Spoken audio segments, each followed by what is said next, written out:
papakita niya sa'yo. Tsaka yung mga city. In the city, in the building, merong mga garden. Dahil wala nang mga puno sa paligid. Ngayon, itong Ukraine tsaka itong Russia, ang pinaglalabanan talaga na to ay hindi sila nagagawa ng baril. Territory. Pansinin ninyo yung mga gera ha. Yung China, kinukuha niya ay territory, expansion. Nagkaroon ng World War II dahil din sa expansion ni Hitler ng territory. Dito lang sa kapitbahay mo, bakuran mo lang ng isang dangkal, talaga magpatayan yan. Ba, kahit yan ay rights. Wala, alam nyo dito sa Aroma, rights lang yan. No? So yung kapitbahay, ayaw ibenta yung lupa. 30,000 binili, no? Yung katabi gustong expansion.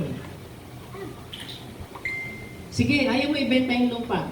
Ano lang pwede mo ibenta? Benta namin yung hangin. Alam niyo hangin? Nagtayo sila ng church sa ibabaw ng hangin. Paano? Dalamin yung Aroma. Nakasimba na kayo sa Aroma. Di ba? Ito. Konti pa lang. Expansion. Nagtatayo sila ng church sa ibabaw ng hangin. Alam niyo kung paano? Binili yung hangin sa kaliwa. Tsaka yung hangin sa kanan. Pero yung baba, hindi. So yung church nila, pag gano'n, talutang no. Parang mushroom, no? Pwede ka na magkayo ng napakalaki-laki.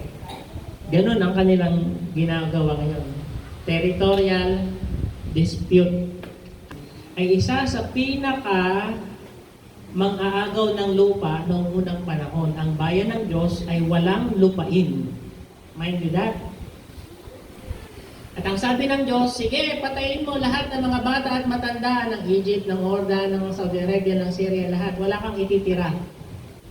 Dahil sila ay sumasamba sa Diyos-Diyosan, inaalay nila yung kanilang mga anak. Okay? At ayaw ng Diyos yun. Kaya ginamit ng Diyos ang Israel bilang isang hukom. Kaya meron tayo sa Bible na hukom, judge.